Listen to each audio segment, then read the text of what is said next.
NEET 2024க்கு prepare பண்ணுற மாணவர்கள் பொறுத்த வரைக்கும் அவங்களோட ஆங்ஸைட்டி இல்லை அவங்களோட சின்ன ஒரு டென்ஷன் அது கொஞ்சம் அதிகமாக்கி, அதாவது அப்ளிகேஷனுக்கு டைம் ஆயிடுச்சு.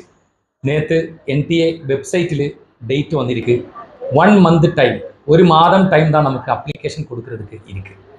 அப்ளிகேஷன் கொடுக்கறது ஒரு பெரிய விஷயம் கிடையாது, ஆனால் கூர்மையான கவனம் செலுத்தி தான் அந்த விஷயம் பண்ண வேண்டியது. சில ஆள்கள் நினைக்கிறது என்னன்னா, வேகமா அப்ளிகேஷன் கொடுத்தால் அதுக்கு ரேங்க் கன்சிடரேஷன் உண்டு அப்படின்னா கண்டிப்பா அப்படியெல்லாம் இல்லை. நீங்க வேகமா அப்ளிகேஷன் கொடுக்கறது இல்லை முக்கியம். கொடுக்குற அப்ளிகேஷன் தவறாமல், தப்பில்லாமல், எந்த மிஸ்டேக்கும் இல்லாமல் கரெக்டா கொடுக்கறது தான் முக்கியம்.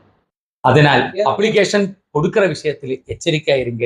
சின்ன சின்ன மிஸ்டேக்ஸ் கூட அது அவ்வளோ பெரிய ஒரு விஷயம் இல்லாமலும் நம்ம பொறுத்த வரைக்கும் நமக்கு கடைசி டைம்ல பெரிய டென்ஷனுக்கு காரணமாகும். அதனால் வேகமா அப்ளிகேஷன் கொடுக்கறது இல்லை முக்கியம், கரெக்டா கொடுக்கறது தான் முக்கியம். ஞாபகம் வச்சுக்கோங்க.